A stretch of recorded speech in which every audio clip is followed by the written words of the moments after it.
Hello, Lauren. Can you hear me? Hi. Can you hear me on the headphones? I do. There's a big difference. A little bit, right?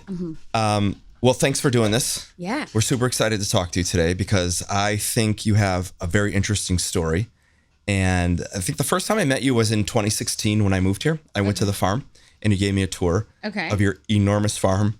Okay. And So you came to me first. I didn't go to you. I'm not sure. I knew who you were because I started to research all the farmers. Okay. And I think we might have met at the farmer's market. And then I might have been asking you random questions about vegetables. Yes. And you're like, why don't you just come to the farm? Okay. So we jumped in the golf cart with your daughter. Okay. And you kind of drove me around. Okay. And kind of showed me everything that was going on. And then you kind of started to tell me your story. Like you were never aspired to be a farmer, correct? No, that wasn't. I don't think I didn't go to school for it. I didn't study it. So it wasn't really kind of in the foreseeable future until things started rolling in a certain way. So yeah. So how did that happen? You were, maybe just start from the beginning. It's your father's farm and they've been collecting land for a long time now. So my family lived in Smyrna proper, in like the city limits. Mm-hmm. And then mom and dad bought 20 acres when we were in elementary school. Not farmable. We just a little slice, and they built on it. I remember camping at the property before the house was even like built. They bought another 20, and then about 15, 20 years ago, they bought now 400 acres. And so we were sitting on this, and this was like high school, like 400 acres, and like, what are we gonna do? So we like rode horses and four-wheelers back there, but it wasn't. It was just, we wanted to buy it up because we didn't want other people to buy it and build around you. Yeah. So selfishly, like collecting land, and went to school for social work, and then practiced at Baptist, now Midtown here in Nashville. So yeah, and then we were like, let's do something with this acreage. My dad was a landscaper for like all my life. So he like always grew things, not necessarily vegetables, orchids and flowers and things, but like let's grow food and see what happens. So yeah. And what was the first thing that you started growing? Like when was the transition of I'm going to get out of social work? Because you were always living in Tennessee, or were you in New York for a stint? Or no? No, I did a little. I got invited to a thing in New York. Maybe that's what you're thinking. Yes. Okay. But no, Tennessee's always home, mm-hmm. And it feels really cool that mom and dad are both from here too, and that we've. My little motto is like we bloom where we're planted, and we're doing that. So, yeah. Yeah. Okay. What were you saying? What was the first thing that I grew? Well, yeah, I want to go back a little bit. Like what? Why would somebody buy 400 acres of something? And what year? This is the late 80s, early 90s? Yeah, 90s. I mean, like 20 years ago. So what is that? Yeah. 2000? Yeah, maybe even 2000s. Okay. And I think we were like boarding horses. So we were trying to be in like the green belt, and like we had people come and like do hay on the property. I don't know. We just always wanted like this huge buffer like around us. We wanted just like all that freedom and stuff. I don't think there was like we just enjoyed all of that. Like when the apocalypse came down, you just wanted to make sure you're insulated. Well, that's a whole thing. I totally get it. Yeah. So you were doing social work. Yeah. Slaving away, grinding away, trying to save the youth of America. Yeah. Well, in the hospital, it was like I got to be across all floors. I didn't really have like a specialty, which was nice. Mm-hmm. So I felt like I got to, the baby floor, the elderly floor, the, knee orthopedic floor or whatever.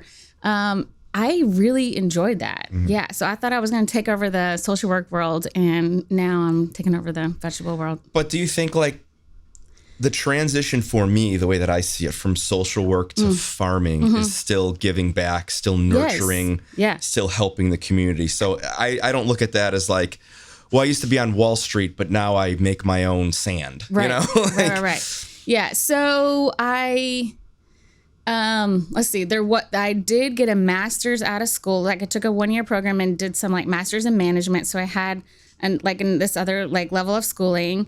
And then we were like, what are we going to do with 400 acres? Like, we need to make this like make sense for the family. So with dad having like a green thumb, let's put some seeds in the ground, see what happens. I was still keeping the social work like as a weekend job, and then able to kind of like grow some stuff in the ground. So I did take a summer off and interned with a little farm called Arugula Star. They're no longer, unfortunately. Great name. I know, right? Yeah. Super couple, and they were market farming. So they were just literally taking what they grew that week and then selling it to the market in Franklin. Mm-hmm. And they're in the same spot I was like, I guess 15 years ago. So, I don't know, maybe it's just like social work wasn't going to be what I wanted it to be. We had this 400 acres. It was just the right time, the right place to kind of like grow some stuff. And then I had the luxury of like parents who were like, just go get it. So that's important. Yeah. I should have been the president of the United States just because of the support. Mom and dad were like, worst case scenario, we're all going to eat. It's going to be okay. Amazing. Right. Yeah. I think the right place, right time is such as life. Yeah. There's so many, you could always look back at your life and say, it's easy to nitpick your life, especially the older that I get. It's easy to look back and be like, well, if I would have went here or if I would have made this decision, but going back and fixing things in the past would not have brought me to the point that I'm at now. Mm-hmm. And it's the struggle and the mistakes and the lessons that you learn that kind of get you to this point. And I'm happy that I kind of arrived here. Yeah. So when you said that, it kind of resonated. So at what point were you still doing social work and still putting things in the ground, and you were doing the farmers markets, I guess? You were taking things to the market? Or? I definitely needed like a push because I was never like retail. That wasn't ever like a part of, I was always like the helper on the back end, and I wasn't people facing necessarily. So that part of me like came alive when I went to the farmers market, but it wasn't like first nature. So literally, my mom and dad would have dinner parties, and they would have people like you come in and do like cater their like evening dinner, and mom and dad would have friends over. Well, this one guy who did the traveling dinner parties with mom and her group also like moonlighted or whatever at Whole Foods. And he was like, you could probably get your stuff at Whole Foods too. Can I go down and like look at your garden? And I was like, oh my gosh, like, yes, you can. I'm so nervous. Like, or maybe I can use your stuff at the dinner that we have tonight. And I'm like, this is like, no way. I just dabble. Like, I don't really know what I'm doing. So we came down and he's like, this is amazing. And you should totally like rock this out. So he got me a booth at the East Nashville Farmers Market, a table, a tent, and all the things. He said, show up on Wednesday. I think it was Wednesday. And your vegetables clean, and then I'll do the rest. And I'm like, oh my God. And what's his name? Where's he at now? Michael Martin. He's got his own catering business now. Good for him. He still shops with us. Shout out to Michael for getting Bloomsbury Farms started, huh? Yes. Yeah. I needed kind of a kick in the pants to like go. I don't think I would have kind of taken that leap a little bit, but he definitely pushed me. And now our stuff is at Whole Foods too. And he buys from us, and like, the rest is history. But I remember going. I wore cowboy boots and cowboy hats. I should look like a farmer. I gotta look like a farmer. I don't even know what this is. You had a weed in your mouth. Yes. But I fell in love with it, and I remember drawing like a handmade sign. It said, growing with love, and I still have that sign. But I mean, I fell in love with it because people were like there with me on the journey from like day one. They were like telling me what they wanted me to grow, and their grandma's like seeds that they remember. And so it was this kind of like holding hands and like, let's do this. And we support you, and we want to know you. And so, Did it feel like social work? 100%. Yeah. So they were feeding me. I was feeding them. It was like definitely this, I didn't really know it at the time, but it was totally, we were helping each other for sure. Community. Yeah. So dang, it is full circle for sure. Yeah, great point. So you're still kind of doing social work and you're putting things in the ground. Mm-hmm. What was the first thing? Not so much. I mean, that's a dumb question. What's the first thing you grew? Yeah. When was the switch of I'm gonna, and how did it happen of I'm gonna quit my day job and I'm gonna be a farmer full time? Well, what did that look like? I mean, dang, there were so many tears even. And like, I mean, it's nerve. It had to be nerve wracking, You're right? taking stuff home and that you like didn't sell. And then, well, how did I not do that? Or does it not taste good? Or, so definitely like super, super trying. But I think I just needed like, it's okay. Like you can fail, like just, worst case scenario, we're all going to eat once again. So it was slow. And then, but I mean, I just left it behind and like charged ahead. So yeah. Mm-hmm. How do you decide what you're going to grow? Does the climate in Nashville dictate that? And I ask because you go to the San Diego farmers market, the Santa Monica farmers market, and you're just like, there's everything on earth that grows here. Right. And obviously it's a different climate. Like I know that. But I feel in Nashville, it's like you grow turnips, they grow turnips, this guy grows turnips, everybody grows hot turnips. It's like there's 2 seasons for it. They come in the middle of spring sort of, and they come in the beginning of fall. Right. There's radishes, there's tomatoes.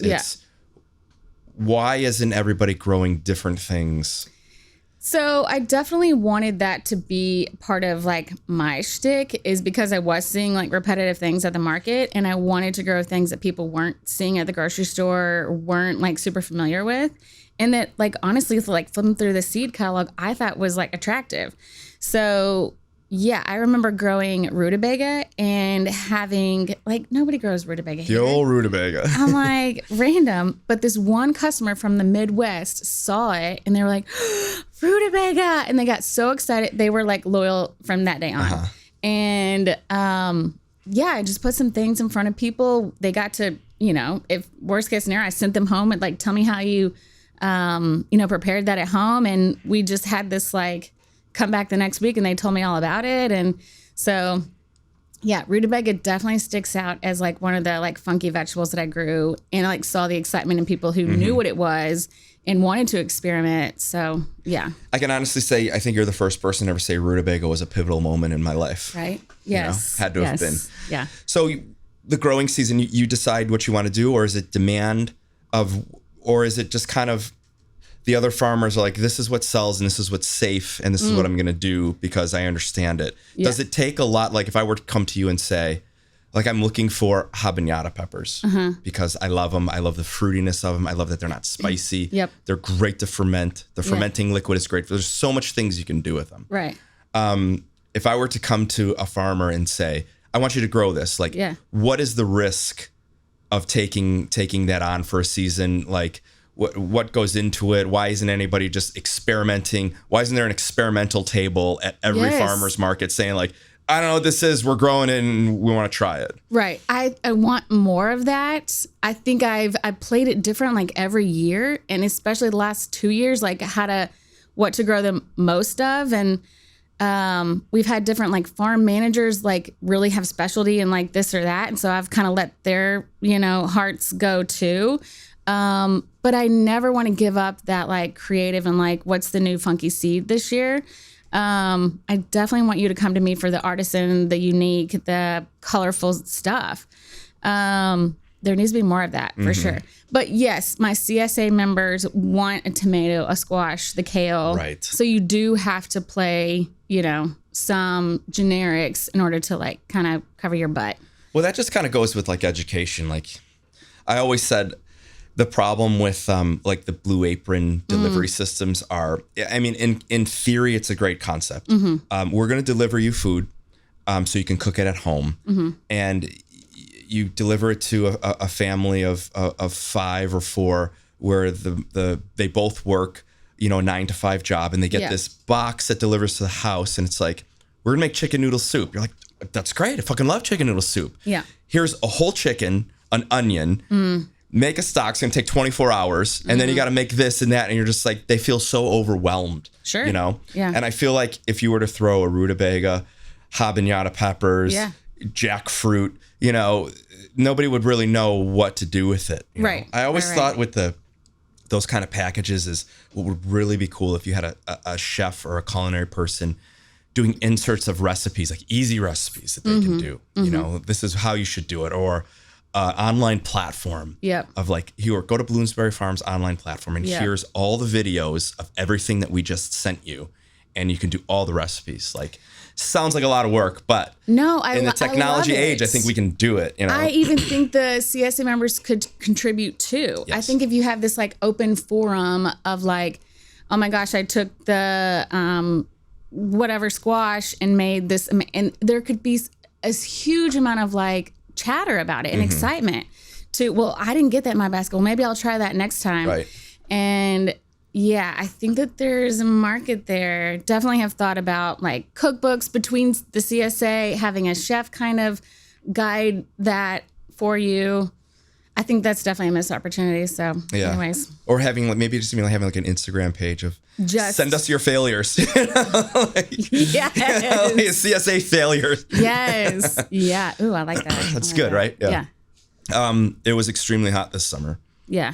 And every summer we always say the same. This is the hottest summer ever. And then you go back and look, you're like, actually, it's 2 degrees cooler than it was last year. I mean, I really felt it though, because I feel like it was 100 for a long time. Yeah.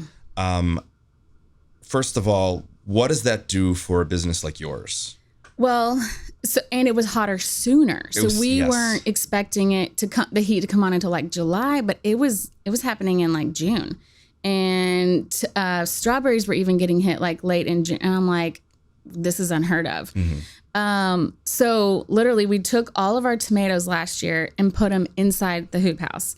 So it's constantly changing. Like, oh, well, we'll tweak this. We had too much rain last year in the spring. We lost a bunch of tomatoes. Let's safeguard the tomatoes and put them all in the hoop house. Well, and then it got hot really fast, and then there was failures there. So, I mean, we always overgrow, but yeah, it's really, really hard to kind of know one season to the next. Like, you're always having to it's impossible to predict. Oh, yeah, for sure. Say for a chef in a restaurant, you put a new dish on the menu or make a new menu, and within a day or two, you're getting instant feedback from the guests, from the servers. This isn't working. This dish isn't working. We don't like it. It's hard to eat. It's fussy. The guys can't cook it right. And what I've learned in the 20 years that I've been cooking, like, we need to make these changes immediately before weeks go by, people start writing bad reviews, people don't order it, and we're kind of like stuck with it. And then you make the changes, and it's never too late, but it's kind of like, Yeah. So what I learned is if something's not working, we take it off immediately. Right. I feel like you don't have that luxury.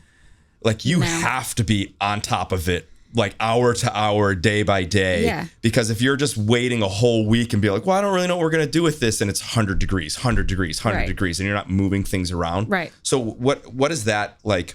Take us through the process of, you got to move something. It's too hot. It's too cold. Like, what happens in your world? Well, even in the even before that, in the planting, you're 3 months ahead, getting the seed in. So much planning. Like having the ground prepped, and you've already planted the seed, and it's coming out no matter what. And then you have to have a home for it, And so, yeah, it's not just like days and weeks. It's like months like that we're having to think in advance. We're planting for fall and winter, obviously. So there's no flying by the seat of your pants. I mean, yes, during COVID, there was some seat of the pants moves. Right. But yeah, there's many. I'm on the phone like, hey, do you want to like do a beer with strawberries? Hey, do you want to like, everything. Do you want to dye shirts? I don't care. Just I want them to have a home. So we took some of that on. Other people took some of that on. So yeah, you definitely have to be creative. So yeah. You mentioned COVID. How did you fare during the pandemic? We learned lots. That we're pretty much invincible and we can do anything. So we made Bloody Mary mix with our tomatoes, and now have canning relationships in Nashville. And so I feel good about some of that, and having my doors as wide open as I have had really came in handy. When the restaurants went away, I still had my retail clients. And so now it was heavy wholesale, then it was heavy retail, and now it's like kind of even, and they're all going out and accordingly. So yeah. You feel you picked up more retail and delivering direct to people? People coming to the farm, that's huge. And people coming to the farmer's market is all like doubled. Yeah. What did you learn personally about yourself? What values did you take? Yeah. Did you learn anything? Oh. Lessons of life. I mean, that we can literally do anything. Yeah. Like, I'm not scared. I mean, other things in life taught me that too, but dang, we're strong, and the farm is so like verse, like it can carry itself. Mm-hmm. So I'm not pigeonholed, and that feels really good that we have lots of avenues to, get everybody paid and everybody eat. And so, yeah, that feels good. Mm-hmm. Yeah. Well, you're definitely one of my favorite farmers for sure. Well, thank you. You know who introduced or who told me about you? Now that I'm like thinking about it, Ashley and her husband what's her, like, starts with a K. They were fans of you from Chicago, I want to say. Ashley, I have no idea. Oh my gosh. I'm gonna message you after this. But I want to say she followed you because they would travel for chefs, super foodie. But I want to say there's a connection there too. Yeah, anyway. Yeah, I don't know how I met. Yeah, well, it's been so long too, but I feel like when I got to Nashville, I feel like everybody was just waiting for me. Leanne Cherry was like, you're here. Yes. There's a whole bunch of other people that just kind of were like, great, you're here. And it was very comfortable and easy. And the city and the farming community and the chef community was just like, hey man, great. What do you need? Which I think is a special thing. And you go to the farmer's market, and I think it's a real special market. I really do. First of all, everybody's really cool. You have direct access to the people that are actually growing things. Yes, huge. I love your little TikTok videos, by the way. Yes. In this day and age. You keep me going. And I'm like, cheerleader. Yes, I'll keep doing it. So how do you market a farm? Is it a lot of word of mouth, or is it, I mean, obviously Definitely. Now you're hitting the digital and you're hitting the social medias, which are great. But. Yeah. No, I think it was launch of CSA, getting food in people's homes, not just like seeing us on a menu. It was like, you could actually take our stuff home and seeing us on the shelf at Whole Foods. That's gotta be huge. That was great. Yeah. Mm-hmm. So definitely word of mouth. But yeah. With Whole Foods, do they have guidelines? Is it super demanding? Like, it seems like they're kind of tough on what needs to happen to get on a shelf. They require us to hold the most amount of insurance, and unfortunately it's because of the sprouts in particular. If it was produce, I would not have to have the amount that I have to hold. Because of the bacteria in the sprouts? Because they're living. Yeah. It's just because they're not like cut from the stem, like they're still growing in the container, like crazily enough. So I think that there's always been fear around that, and they make you hold like, and maybe sell like 10 cases of them a week. It's not like a ton, but just to get a sprout on the shelf there, like you have to have that. Do you think it's more of like, it's a marketing tool instead of like, we're not making it rich from being there? Definitely. Yeah. A sprout is like a deli item. So it's never but yes, does it look good on the shelf and people are going to grab it for your sandwich? Yes. So yeah, I think it's a good opportunity that we're there, and we're in like 5 of them. So that feels good. Right. Yeah. Well, what does it take to, if you're in one, wouldn't you just be in all of them? Do they not talk to each other? Or? They do talk to each other. And there was at one point some shipping that they all shared. If I could like backdock, I think or backload to other ones. But now I don't think it's quite that way. I think you have to kind of market them, and like, I got to go to talk to Atlanta and make sure they're comfy with me. And so there is some selling that I would have to do. And it's not just like punching some keys behind the desk or whatever. From a chef's point, I'm a chef. Yeah, from a chef's point of view, what don't chefs understand about farmers? What's your biggest gripe? What's your biggest gripe with us? I've always like begged for you to tell me what you want me to grow, and there's not enough of that. I think because you two are probably super creative, and I think we're probably both super creative and like on the fly, that we maybe don't like, we want to grow this together, and then, oh wait, I'm going over here. Now I'm going over here. So I think there's some misconnections sometimes. And I've opened my door up to so many chefs, and I maybe want to keep it like 10 that I'm like, knocking on their door every day. And So I think we both get too busy and too creative, and maybe sometimes don't meet in the middle. But right. Well, I think for my world, what it is summer will be here. You're in the middle of summer. You got your summer menu going, and then you look to see some of your friends, and they're using this, and you're just like, "Fuck, yes. I need that." Do you have that? Like, no, it's going to take me 9 months to grow that, or I'll get you next year, and then either I forget about it or I don't want to do that anymore. For me, that's what it is. It's like, what's trendy? What are they using right now? A little ADD. And ADD. And obviously, those chefs obviously planned for it and talked to their farmers. Right. I think what would be great if we sat down with a book one time, just flip through it. You know, like the old J.C. Penney catalog. I could pick out Bugle Boy jeans, you know. Let's do it. But you're planting for winter. Yeah. So what are you planting? What are you excited about? I love the root veggies. I'm always gonna say that. It's just such a surprise to like pull them out and like still have the dirt on them, and you're still just like crunching away at it. I love the root and using the whole dang thing, like the top to the bottom. So I think it's those. Yeah, the roots kind of make me happy. So going back to being a social worker, when you first started farming, what was the most surprising thing? You're like, oh, I didn't ever think of this. That we were on Thanksgiving tables, and like we were at birthday parties, and we were at, sad times. And that was like, that hit home when they were sharing the food that we prepared at like such an important thing. So weddings and all that stuff, it's like, whoa, that's pretty deep. Yeah. Your daughter helps you with the farming? She's a little cutie pie. She did help yesterday. We're making CSA baskets, and she was really proud to help. I think she was trying to busy herself. The storm was happening yesterday, and she was like, let me just help with the baskets. But yeah, she does. Now that Nathan is in the picture, she gets to stay home on Saturday mornings and doesn't go to market with me as much. So a little lazy on the market front. But she loves farm life, and all the things. Nathan's your new husband. You're recently married. Yes, so it'll Congrats. be a year in September. Preston's getting married too. Yes. Yeah. There's love in the room. So it's all good. Is he a farmer? He is not. Yeah. He looks like one. He fits the bill, and people like ask him farm question. He's like, no, that's her over there. Yeah. No, he's a geologist, and I met him through a longtime CSA member's like younger brother.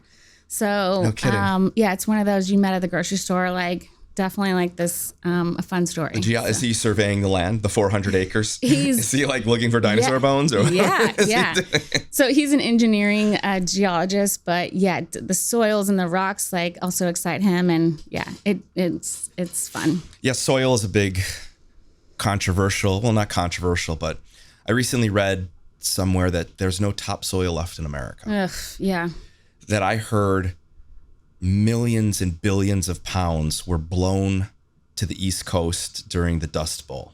Okay. Like, do a deep dive into the Dust Bowl. But during COVID, I had nothing else to do. So I really got into aliens. I really got into the Anunnaki, the Book of Enoch. Okay. I got into a lot of weird things. And the Dust Bowl, because the Great Depression was happening, that was like the focal point of the economy and stuff. And it wasn't overlooked, but I don't really think people understand what had happened. How we dug up all of the historic bluegrass from the dinosaur age, ripped it up in the Midwest and started growing wheat. And that was, looking back, was a bad idea.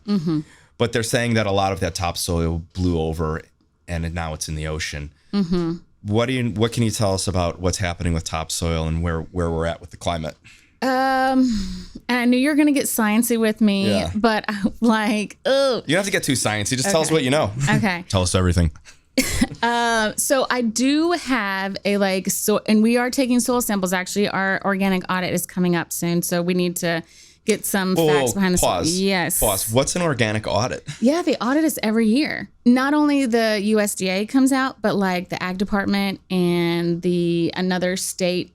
There's like literally 3 agencies that come to make sure that we're doing what we're supposed to be doing. Okay. I had a weights and measures guy come out and make sure our scales were for what? To be certified organic? They're certified organic, so we're showing receipts of where we get our seed from, making sure it's from a valid source, how we're turning our compost, where the vegetables going, how we're processing. Yeah, we keep record of all of that. Is that just from owning a farm, or because you want to be because certified? We have that USDA stamp. Interesting. Yeah. And that's a real thing. I always go into when I go into Walmart and I see organic peanut butter, organic garbage bags. Right. Is organic just a buzz term? I think what does it take to become an organic farm? Lots of documentation. Yeah. Yeah. And I think it helped me, because I was so new in the game, I needed that for people to trust me, who were not the chefs necessarily, but it was the people who were taking me and feeding their families. I think it's a good thing. I kind of go back and forth about it sometimes because I pay them to have that seal when the other guys don't. Right. So some of my farmer friends in Chicago, there was a farm there that you had to be certified organic, and they weren't at that farm. And he basically told me, he's like, in order to become certified, you have to pay a bunch of money. Yeah. And this is what we've been doing anyway. This is what my father was doing. This is what his father was doing on this land. Right. And this is what we've always done. Because I don't know any other way than to be certified organic. Right. With the manure and the soil and the pesticides, we're all organic. So he's like, I'm not going to pay a bunch of money just to say we're organic. Right. Because the food speaks for itself. The flavor speaks for itself. Yeah. And that's it. How do you feel about that? I think I still need to hold that just on the shelf at Whole Foods in particular. It's mandatory for them, yeah, right? Yeah. Well, I don't know if it's 100% mandatory. I think you can still have conventional items. It's worthy for me to keep that for Whole Foods. I do think my food speaks for itself, and I think people would value me whether I had it or not. It's just this platform I'm going to be standing on probably forever. But I do have mixed emotions about it because they do hold us so tight and they make us pay, for it. And, I do definitely, it's, I go back and forth. Yeah. So you've been farming for more than 20 years now. 13. 13. In 2000. Okay. 13 years. Yeah. Something like that. From when you first started to now, what are some lessons? And also, would you go back and do it again? I would definitely go back and do it again. I was made for this. And I think you can see that. You can taste it. Yes, you can taste it. But I hope you feel it, taste it, love it as much as I do. And I couldn't imagine myself doing anything else. What are some lessons? I learn better doing them myself. So and how we wash things, how we've stored things. I've learned all the hard stuff. So I learned a lesson this season, and you would think I would know it by now, but we decided to take a shortcut and cut all the tops off the onions and then put them in a bag and store them. How easy would that be? Instead of laying them out and letting them cure on, which we don't have big swaths of dry, every space at our farm is utilized. So I'm well, let's just save space and not hang them and lay them out and dry. Let's just cut the tops off and put them in a bag and we'll put them in the storage. How long did it take before they fermented? Oh my God. Is it 4 days? Nasty. I've never smelled potatoes are bad. Potatoes are so bad. But onions are up there. Really? Nasty. Good to know. I was okay, well, we just did that. So we won't do that again. But I'm still learning lessons all the freaking time. What is the future for Bloomsbury Farms look like? It is. Where do you see yourself in the next 13 years? Oh my gosh, it's so exciting because sky's the limit. Sky is the freaking limit, and that makes me happy. So what brings everybody to the yard is of course the vegetables, and will always continue to be that. But how cool is it we're going to get to do a pottery class in the middle of the field, nice. Or yoga retreat, or now we have a school program going on, and I want you to be able to stay on the farm and experience the whole waking up here and having fresh eggs and the whole bit. So there's an extra level of hospitality I see happening. I see books and other stuff like that too. Yeah, I'm going to put it on the universe because you just don't know. And like waking up on the farm, are you thinking about doing like a bed and breakfast? I do have one barn that we've turned into an Airbnb, which I'm surprised you don't know about and haven't hit me up for it. No, you don't know now about it? Now I know. Yeah, I have no idea. Yeah. So, yeah. I mean, I just got back to Nashville. Like I left at like the last day of 2018. Okay. And I didn't come back till the pandemic. Okay. And I never expected to come back. Yeah. Because you went overseas. Like you went far, far away. Yeah. So I took 2019 off and I kicked around Asia just to kind of get my head straight. Yeah. It was such a stressful job.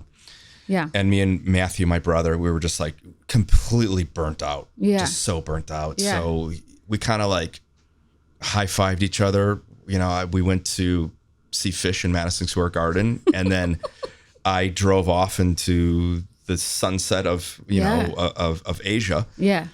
And I came back in like July and I started a consulting business. And it wasn't started a consulting business. I was just helping my friends open their restaurants. And then these guys from Bali called me in like November and they're like, hey, we have this beach resort and want you to come out and help us. And then, you know, I drove back to Nashville, I turned my house into an Airbnb and I left for Bali and I never thought I'd be back here. I really didn't. It's very serendipitous, to be honest with you, because I left for Bali early 2020. We know what happened. I decided I wouldn't want to wait out COVID in Indonesia. I thought if there's going to be anywhere where I want to be where there's a respiratory pandemic with shitty healthcare, it's going to be the United States.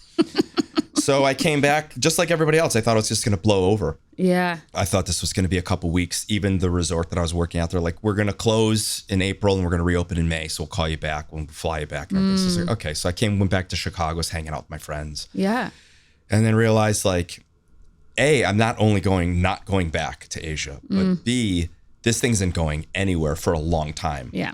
And then I just moved back into my house, my 4-bedroom house. And I lived there by myself. And I would sleep in a different room each night because it made me feel like I was on vacation because I was just so bored. Oh my gosh, yes. And that's when I reconnected with you and Leanne. And I started, you know, I turned the house into like an underground dinner party. I started buying vegetables from you guys to just give me something to do. Right.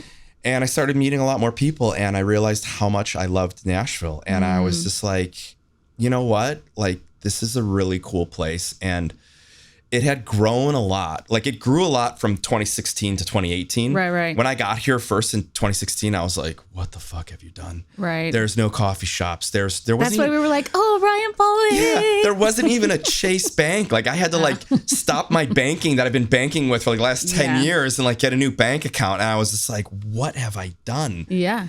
And then things started happening and I moved to East Nashville and things started happening and now we have grocery stores and there's coffee shops everywhere and there's cool people and there's amazing people moving in. And I met so many people like outside. I have so many friends outside the restaurant industry now, which I think is great. Yeah.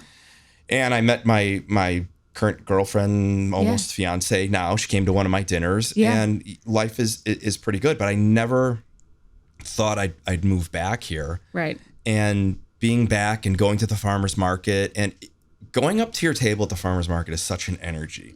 First of all, because it's always crowded. Yes. Second of all, you have like wacky people working for you, which is like my jam. I could just go there and be a complete weirdo and they're just like, give it to us, you know? Yes. You have some of the great best produce in Nashville. Oh, thank you. It's always served with a smile. And it's a very easy kind of thing. And there is definitely a vibe at the Franklin Farmers Market. Like it's just a really cool place to be a part of. Right. And I had the opportunity to go back to Asia and I think when I first moved to Nashville, I didn't quite understand it. I didn't understand living in the South. I'm from Chicago. I lived in New York. Yep. I lived in California and I came to the South and it was a hard adjustment. Yeah. I think it took me a couple years. And I remember at the restaurant one time, somebody had asked me, oh, you're from Chicago. Like, and I was already like 2.5 years in. They're like, you know, how do you like it? And I'm like, I don't know. I don't know how. And you being from here, it's like, I like hearing your stories because it's a different mindset. You know, this is your home. This is where you grew up. Yeah. You know the ins and outs. Right. And for me, it took a lot of navigation to kind of figure it out. Sure. And someone had told me like the 3-year marker is where you're going to be like, oh, I love it here. And I was just like, I don't know. And it just unfortunately took me 5 years to be like, okay, this is home now. This is where I'm at. And I dragged my brother down here. Yes. And, I have a crew of people. Yeah. I met Preston. Yeah. The legend. Your brother's in Knoxville now, no? Yeah, he's at Bloomsbury Farms. Yes. Okay. Yeah, and he loves it there. Yes. He lives in this town called Maryville. Yes. Which has 601 people. When I saw him behind the bar, he just he was in his element. You were at Bloomsbury? I did. Yeah, okay. I saw him. You didn't tell me this. Yeah, literally a year ago. Okay. So, yeah, I was like, it's just perfect. Yeah. So, him in his element it's totally. Definitely something. Yeah. I think he's one of the best front of the house guys in the industry. And I have a complete biased opinion because my brother and I love him. But taking that aside, it was magic what he was doing. Yeah. At Capper's. Yeah. Magic. Yeah. And I would just be in awe at telling him I'm thinking of a new dish.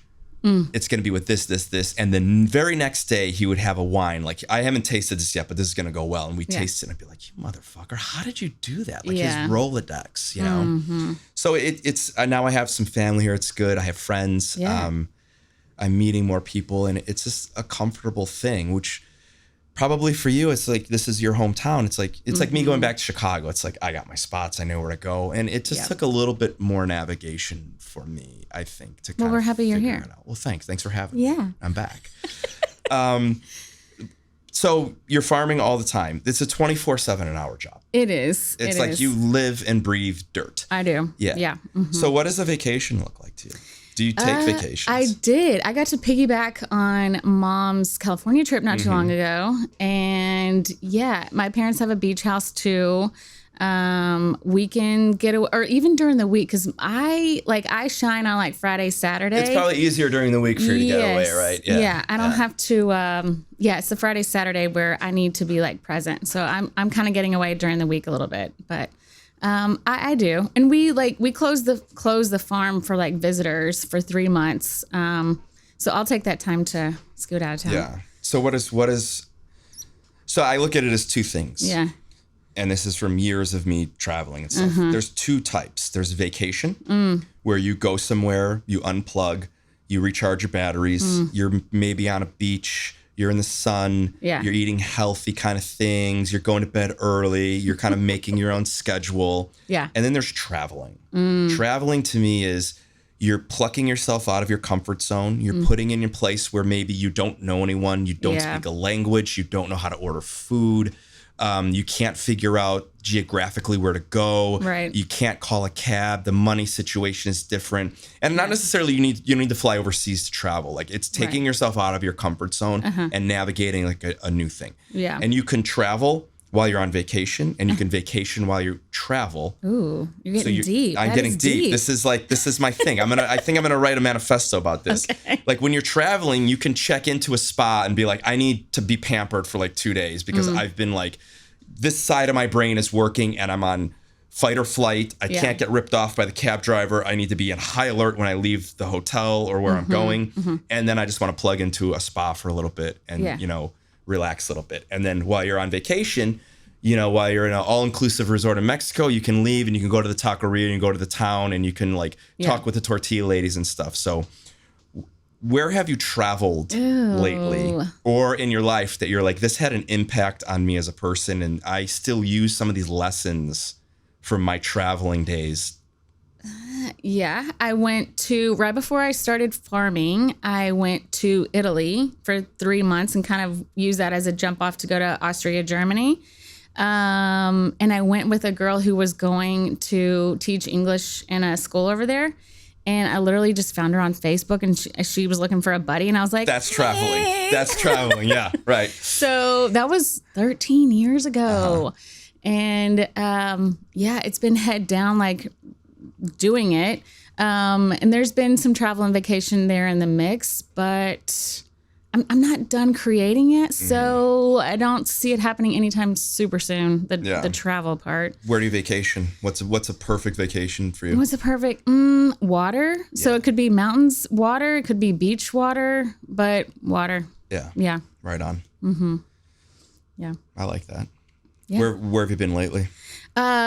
Well, I went to California. Yeah, I was in California, yeah. and then my parents' beach house is a go-to for the family, and you can definitely unplug there. Your pizza spot, your coffee place. But yeah. I never felt in COVID that I was isolated because I had 400 acres. So I never felt like, oh my gosh, I got to get out, and didn't do like I had the 4-wheelers, I had the horses, what a luxury for you, huh? Holy cow, like super luxurious. Yeah. And people will come to me for that and like bring a picnic and, be with their family off in a corner somewhere. And so I still feel like I got the reprieve part. Like I never was lacking in some of that. Mm-hmm. So how do you turn your creative brain off? When you go to bed, how do you stop thinking of beets and rutabaga? No, I got up this morning and we're going to add on to the house eventually sometime. And I was like, I went and like walked no, it does not turn off. Mm-hmm. It does not turn off. But yeah. What keeps you up at night? It's like, stupid things, right? Stupid things like, ooh, what if I put a couch here? And what if or, like we need to start advertising for fall CSA right now. And yeah, it's nonstop. It's nonstop. Mm-hmm. Do you ever think about putting a restaurant on your farm? That gets teased to me. If I do it, it would be like once a month, some random day, and like 15 tickets. And yeah, so it would be like a very underground situation. It wouldn't be like a everyday like grind. Mm-hmm. But yeah, I've got this old little barn that would be so cool to like light up and have you find your way back to this little spot and have a cocktail and dinner. Have you been to Blue Hill Stone Barn? Yes. Yeah. That's where I did my little week internshipy thing. Oh, so great. Man. Yeah. Those farmers are so amazing. Yeah. Yeah. They have been in the news recently though. Yeah, everybody's been in the news recently, man. Okay. Yeah. I work there. I know Dan. Yeah. He was extremely kind to me, although I was in a different part in my life. Yeah. And I was like trying to find myself again. And I was on like this life journey, this professional life journey. And he understood what I was doing. Sure. So I don't want to say like I got any type of special treatment, but it was a different scenario than a 20-year-old kid walking in there and thinking that, they're going to be doing this and that. And, sure. But the restaurant industry is a grind and it's a stressful. And when you're working at that level, there's a type of stress involved. Absolutely. But I think it's a super magical place. Yeah. A completely magical place. Oh my gosh. Yeah. Everything is super thought out. Everything. There's an air for sure. Yeah. Yeah. What did you take away from being there on that farm? Like, first of all, it's massive. Yeah. And obviously the climate is different. So they'll be able to do a lot of more things. I was shocked. Yeah. I was shocked what they were keeping just under like hay. And I'm like, how are you able to do that just with like hay on top? And I'm like, you still have strawberries? And I'm like, what? So yeah, I got invited to an farmer entrepreneur. I think we called ourselves a farmer entrepreneur. We like squashed the word together. And it was rethinking what we were doing in farming. And because we were visionaries, and we were asked to come to have like this mastermind. So yeah, it was like, how we're using food to be a business for others, and how are we going to hone in on all that? So it was like a deep dive. And I just remember being emotionally like drained. But I will always remember that. And we like every meal that we were like breakfast, lunch, and dinner there, I was like, oh my gosh, that was like made everything okay. That's next level. So, I really enjoy it. I still have like my papers from, just dumping like all my thoughts, and I should look over some of that, but yeah, it was a good experience. Now they're really into like splicing genes. Yes. And like, I want to have this squash do this, and I want to have this watermelon taste like this. Like, do you get into any of that? How does that even work? It's like very sciencey, right? Yeah, I am gonna be your people person. I'm not gonna get nerdy with it. I'm gonna like make sure you like your squash and what'd you do with it when you got home. But I'm not going to get too like nerdy with it. Yeah. And it's just vegetables. Do you have any desire to raise chickens or? We do chickens on the side. If you come to the farm, you can have that experience. We're dabbling in flowers, which is super freaking fun. Yeah. I think that if someone wanted to come in there and just blow the flowers up, they totally could. Mm-hmm. We've sold a turnip truck and we've sold to Flower Shop here in town, which is just super sweet. And I think there's room in there, not only with like events and stuff that we do on the farm, but like it brings a lot of joy. So I love the flower part. We've dabbled in mushrooms recently. Mushrooms are hard. Mushrooms are hard. They're finicky. They're finicky. Yeah. So there's some failures there, but I think, and we dabble in chickens. Will it ever be like a money making thing? No. But is it a bonus to go in CSA a surprise? Yes. You put a whole chicken, a live chicken in the CSA. Surprise. I mean, like the dairy and the meat, has always been like, do we add that or like a bread to make it like a full thing? Yeah. I mean, maybe. A picnic basket. Yeah. That's a great idea, actually. Mm-hmm. You could do the CSA boxes and then you could sell picnic baskets. Then you could have the add-on. The add-on, the a la carte menu and the supplemental menu. Yes. Yeah. So there's this place that I worked in Australia called Bray. Okay. It's maybe like 2 hours outside of Melbourne. Okay. It's in the middle of nowhere. Like it is this. It's a cow town. There's no one lives there. It's a farming community, and this guy Dan Hunter, who's just a salt of the earth type of guy, opened up this. They don't do Michelin there, but it's a 3-star Michelin dining experience. It's the French Laundry of Australia, is what I call it. And I was back there in 2014. And he was putting on a bed and breakfast. He wanted to have 5 rooms because it's difficult for people to get there. Mm-hmm. It's a train ride or a very long car ride to get there. Mm-hmm. And then it's a 3-4 hour meal, and you're not going to be driving back to Melbourne at 2 in the morning, 1 in the morning, whatever. Right. So he was putting in all these bed and breakfasts, kind of like suites, and it's kind of like who's the guy in France? Who's the guy in France that has that also? The name's slipping. Man, I'm getting old. I used to know all this stuff. Anyway, you stay there the night, or you check in. You have breakfast that gets served to you. Everything's from the farm. Mm-hmm. He raises some chickens. It's the farm is amazing. He has olive trees. Everything you could imagine. Right. The cooks kind of like work the farm. It's kind of a mini. It's not on the scale of Blue Hill Stone Barns, but it's definitely the direction that he's moving. Sure.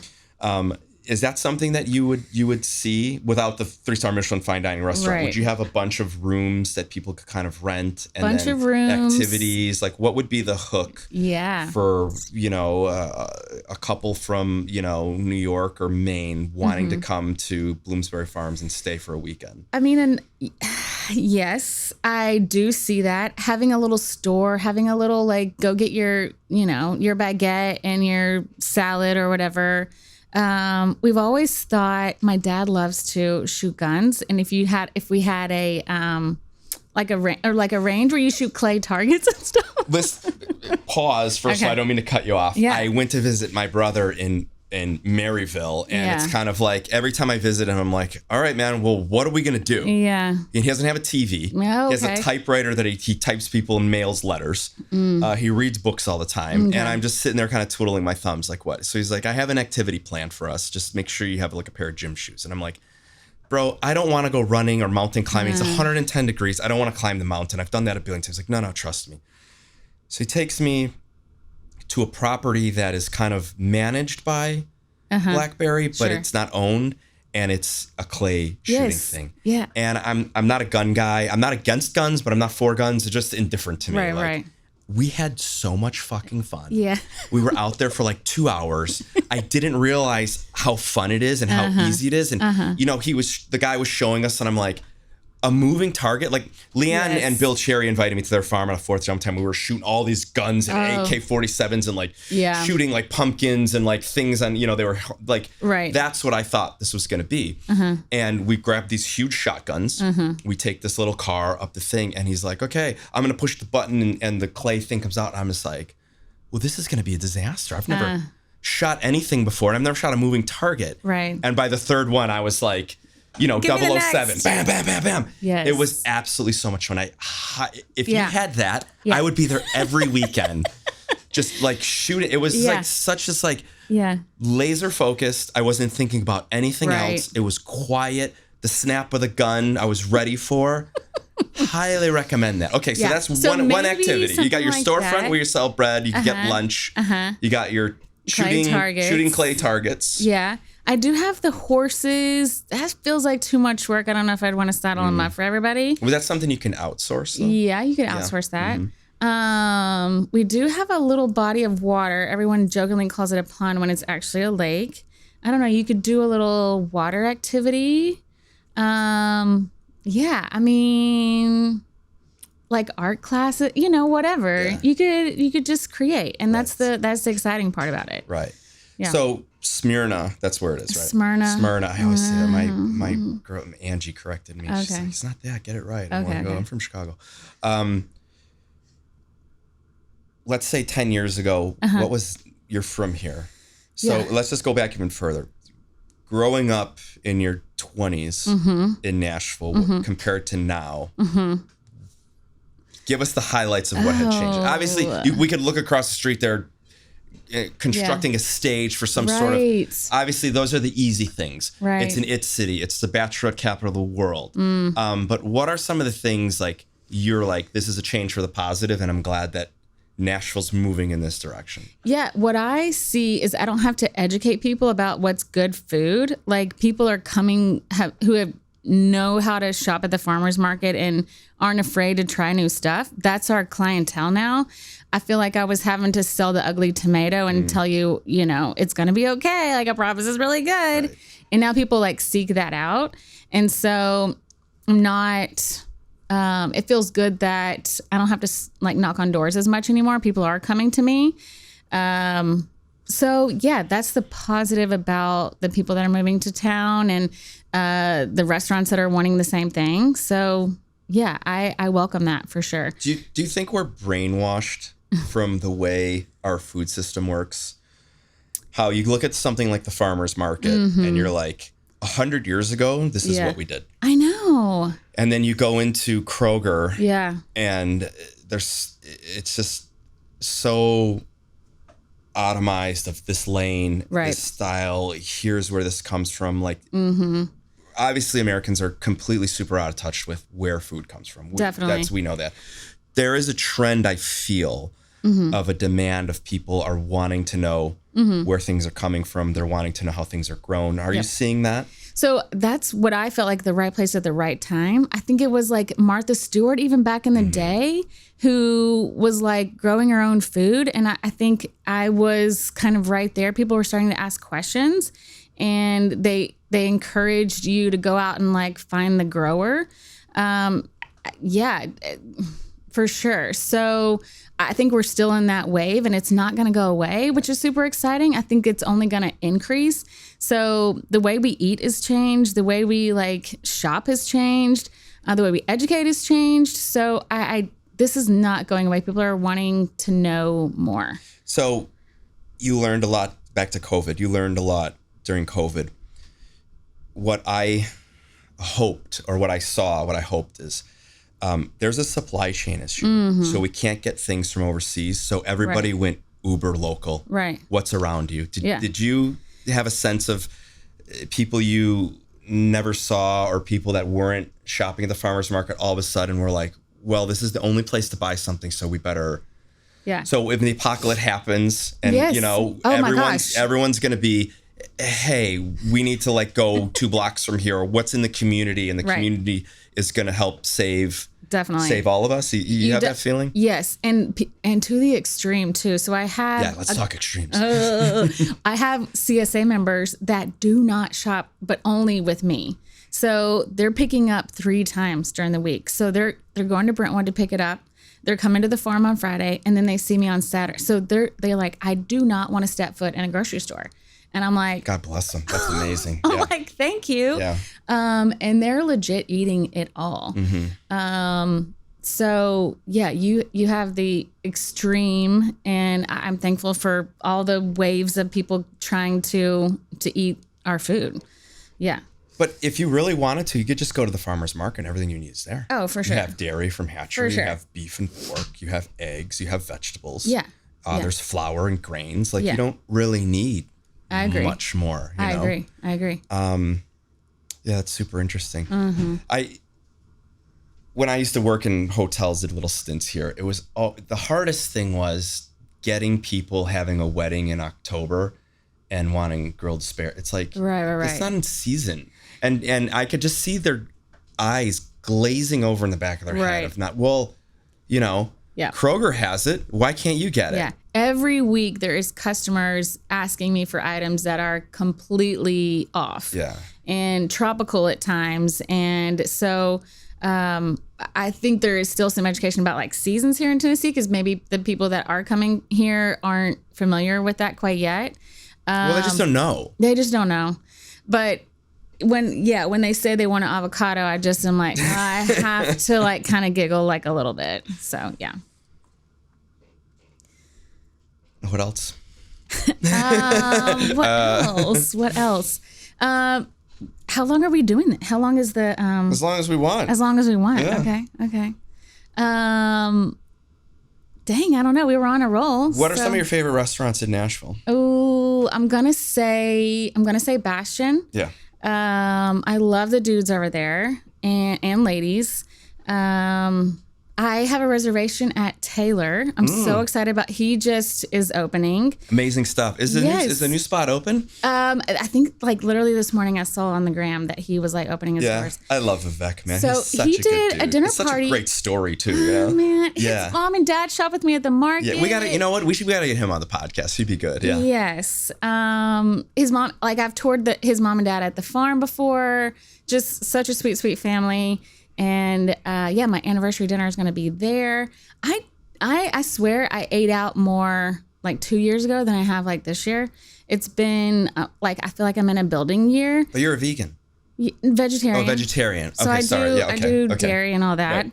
And I never have a problem. And that's why I was going to ask if there's not a problem, right? Yeah, especially those places that you mentioned. They're going to, You guys always take care of me. Everybody's wanting my meal instead of like theirs. So it's like, I don't have a problem at all. I think those are tops on my list right now. Mm-hmm. You always a vegetarian? Yes, born and raised. No kidding. Yes, weird. Mom and dad both met and they're both vegetarians. You eat eggs or no? Yes. Okay, right. From my chickens and of course. Yeah. So they had 2 vegetarian babies. Yeah. And Palmer by default is a vegetarian. Oh, you have a sibling? Well, my sister, yes. My sister is vegetarian, but Palmer, my little, is vegetarian too, and she's rocks that hard. So the heat again, because I can't get off this. It was so hot I had an ocular migraine. Oh, in your eye. I had a headache and I was working out and sweating and walking around dehydrated. But you do a different kind of workout. I do, yeah. And I do crazy workouts, which I probably shouldn't be doing at my age, but I can't stop punishing myself. And I started seeing spots. Oh. And it went on for about 4 or 5 days. Mm-hmm. And it was because I was dehydrated. Oh. Completely dehydrated. Yeah. And I have a kidney stone now from probably being dehydrated. So I think the heat, it really, really affected me this summer. Good Lord. Yeah. Yeah. With climate change, how does those talks, and I know it's a slow moving iceberg, if you would. Mm-hmm. I don't know if that's the right word. Right. But what are things that you think about, you try to change? What are things that you're doing now that are going to affect you positively or negatively in the next 10 years? Yeah. Is that something that's on your mind? Oh, for sure. I don't do plastic at the farmer's market. I only do paper. So, we ask that people bring their own utensils and cups to the farm when they're using the facilities or whatever.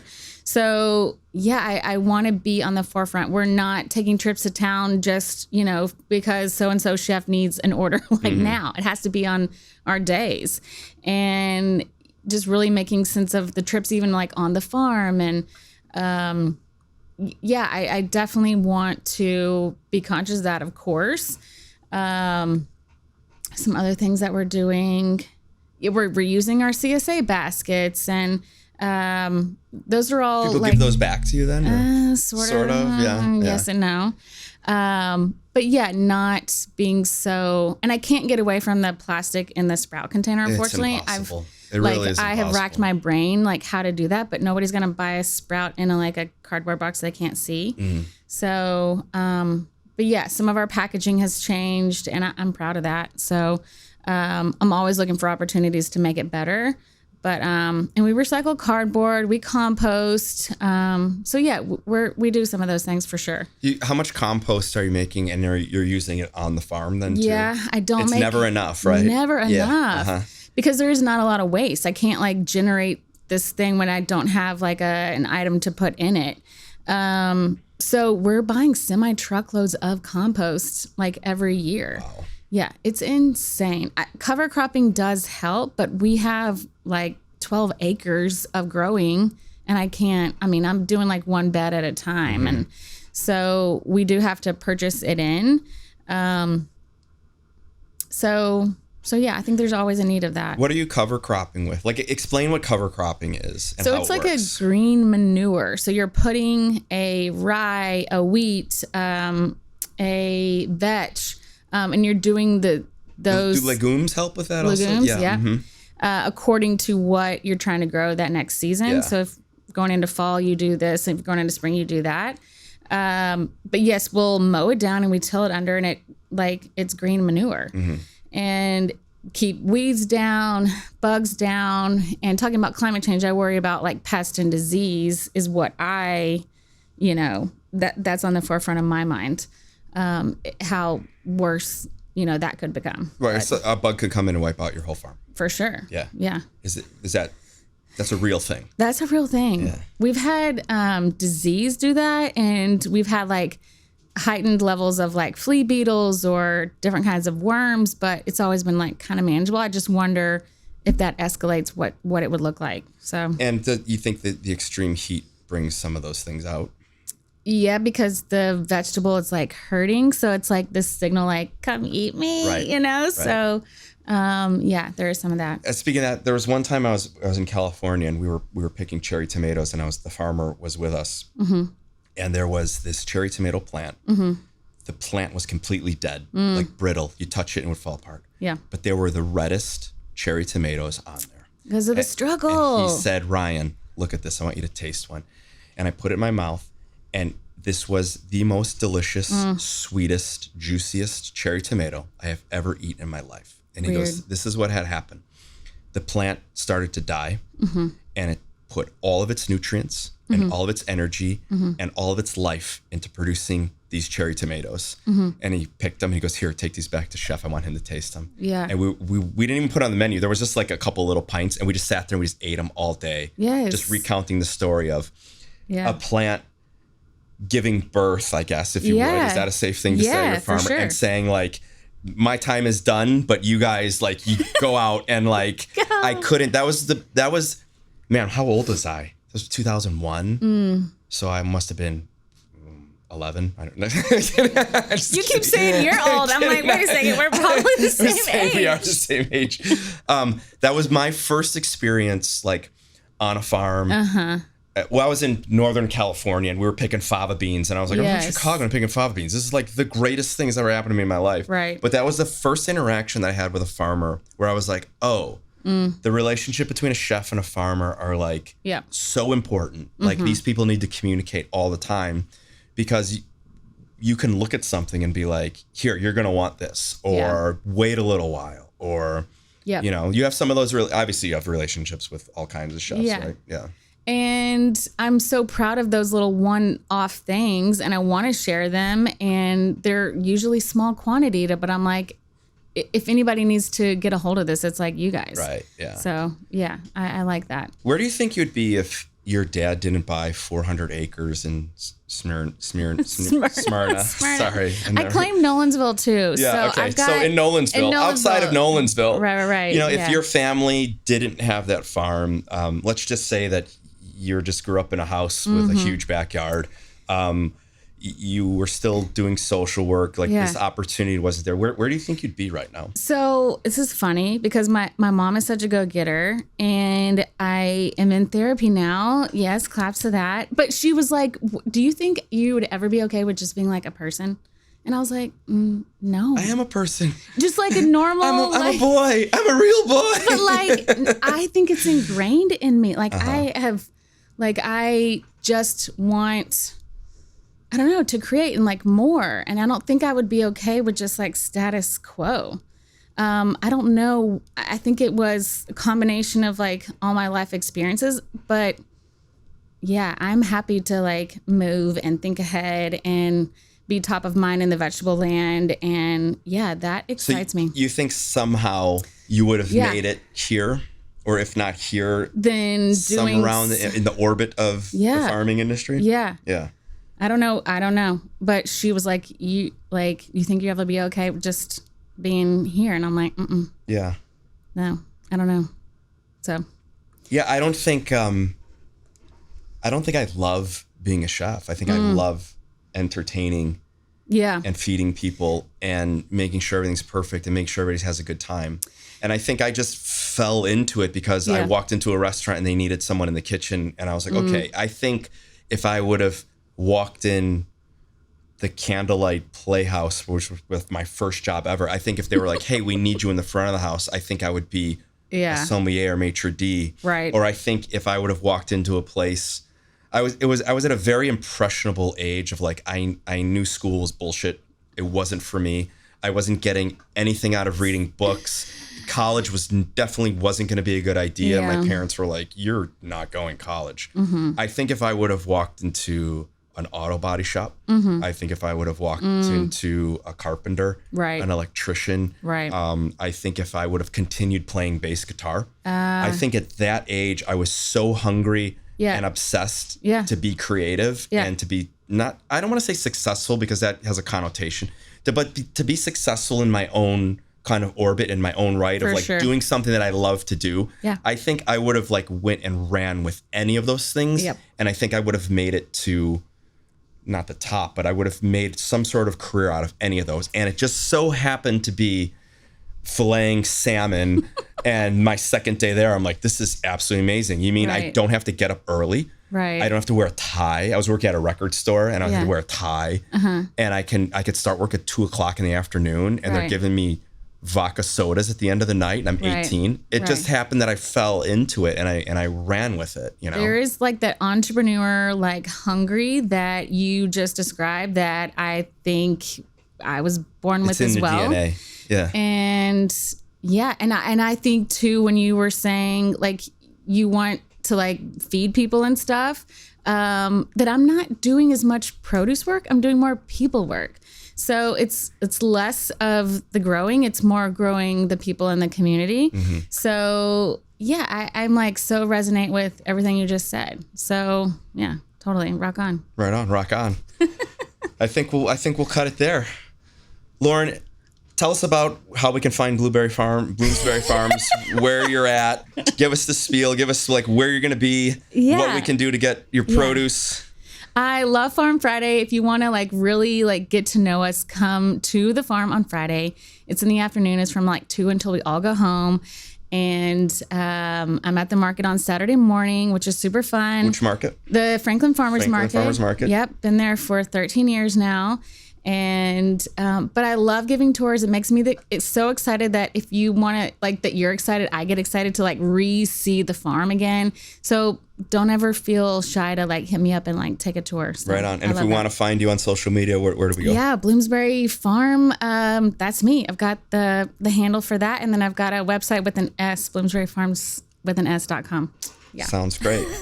This has been a really pleasure speaking with you. You're definitely one of my favorite people in Nashville, and I really appreciate you taking the time to talk to us and tell us your story. Yeah, being the first one on is so exciting. Yeah, thank you so much. Monumental. Yes. Won't be the last time. Okay, good. Thanks, Lauren. All right, bye.